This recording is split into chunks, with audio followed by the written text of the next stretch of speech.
Bonjour. Le sulfate de potassium est utilisé en jardinage sous forme de granulés, mais aussi en solution.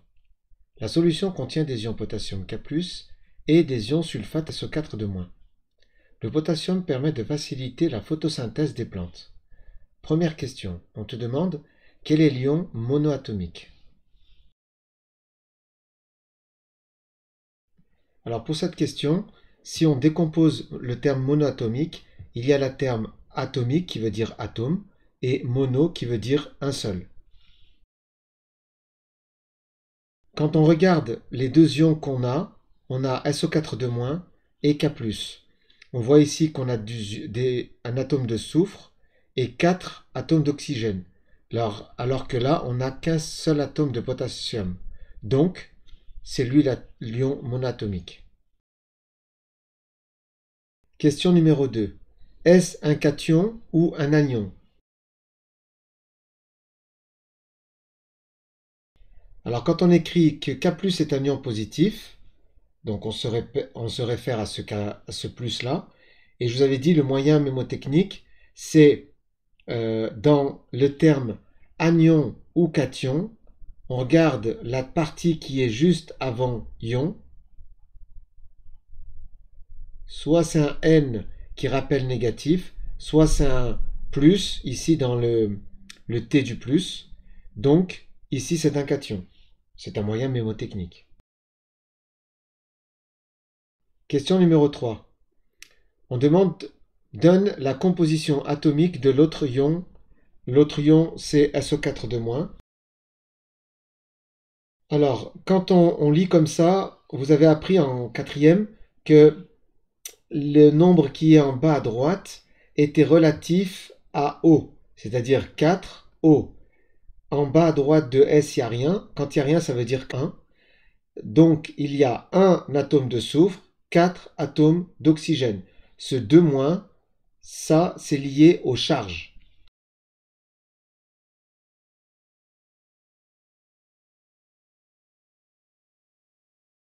Question numéro 4. Est-ce un cation ou un anion?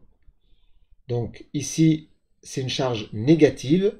On regarde ici le moyen mnémotechnique, c'est N, négatif, donc c'est un anion. Question numéro 5. On demande de donner la formule de la solution de sulfate de potassium.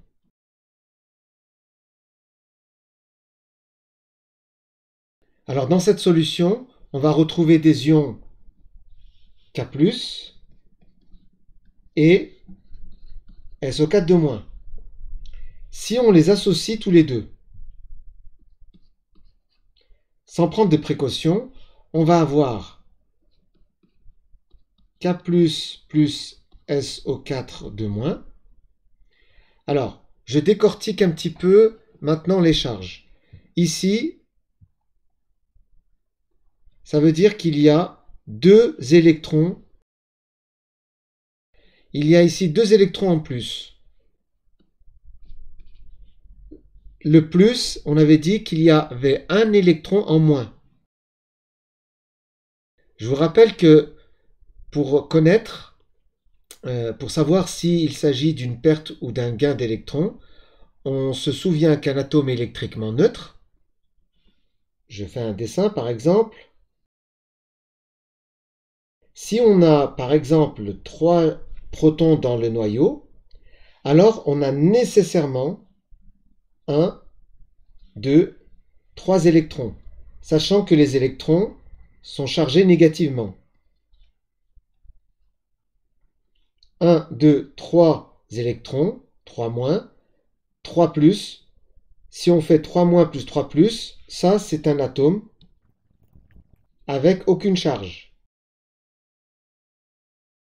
puisqu'on a 3 plus qui viennent compenser les 3 moins.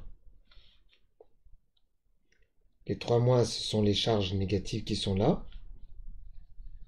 Les 3 plus qui sont dans le noyau. Donc, on avait dit, si il apparaît un plus ici, ça veut dire qu'il y a un déséquilibre entre le nombre de protons qu'il y a dans le noyau et les électrons qu'il y a autour. Si il y a un plus, ça veut dire qu'il y a une charge plus qui est en trop par rapport au moins, ça veut dire qu'on a perdu un électron. Donc il y a un électron en moins. De l'autre côté, si on a 2 moins, ça veut dire que quand on comptabilise tous les électrons qu'il y a autour et tous les protons qu'il y a à l'intérieur, il y a 2 électrons qui se retrouvent en plus. Donc ça veut dire qu'on a bien 2 électrons en plus.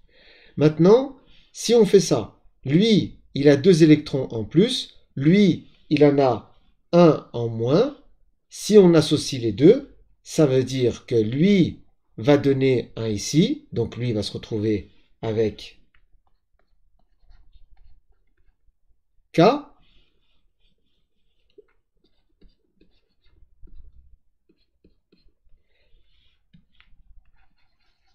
Lui va se retrouver avec K tout court.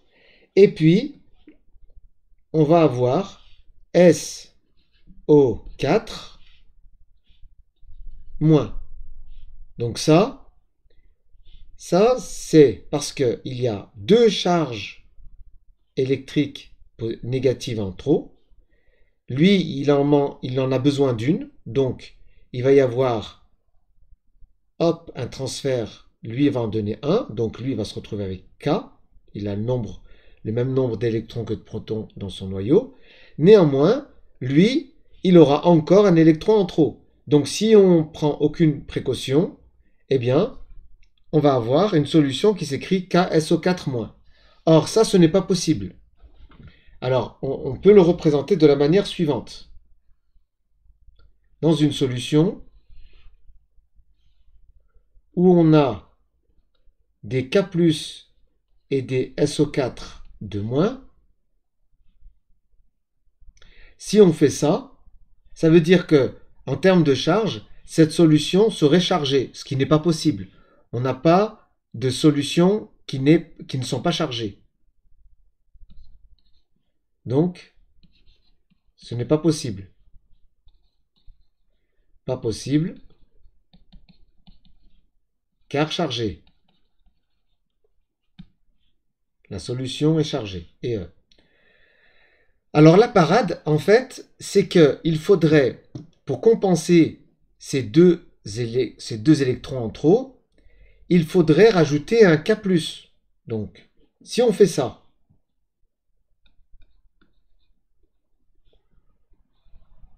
je redessine.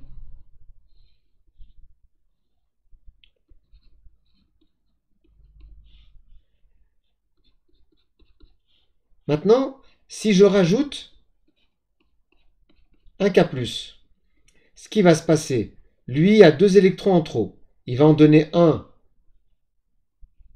à lui et il va en donner un à lui. Donc, ce qui ferait une solution neutre,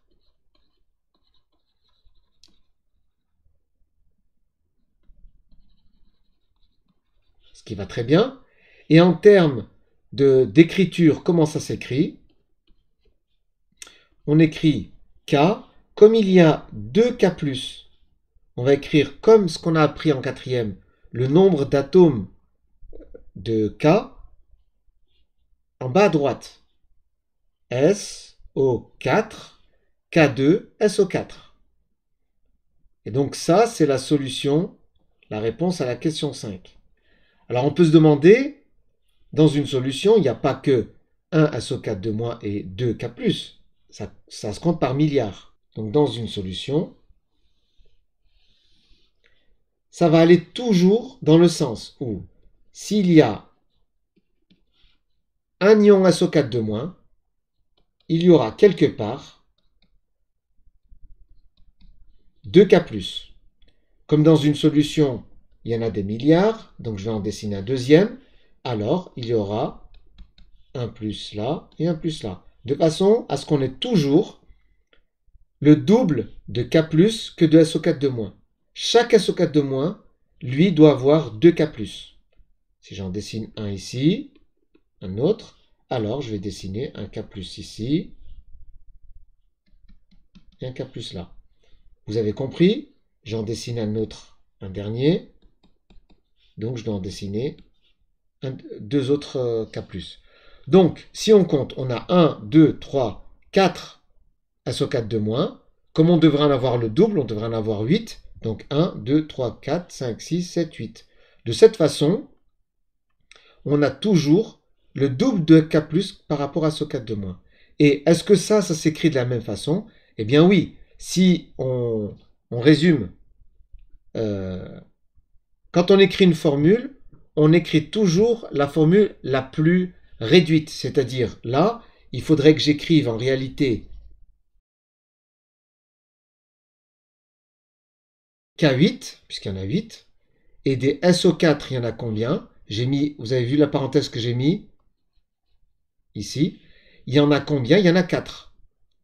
Alors, le problème, c'est que 8 et 4, on peut simplifier. Le 4, 8, on peut le diviser par 4, et 4, on peut le diviser par 4. Qu'est-ce que ça fait?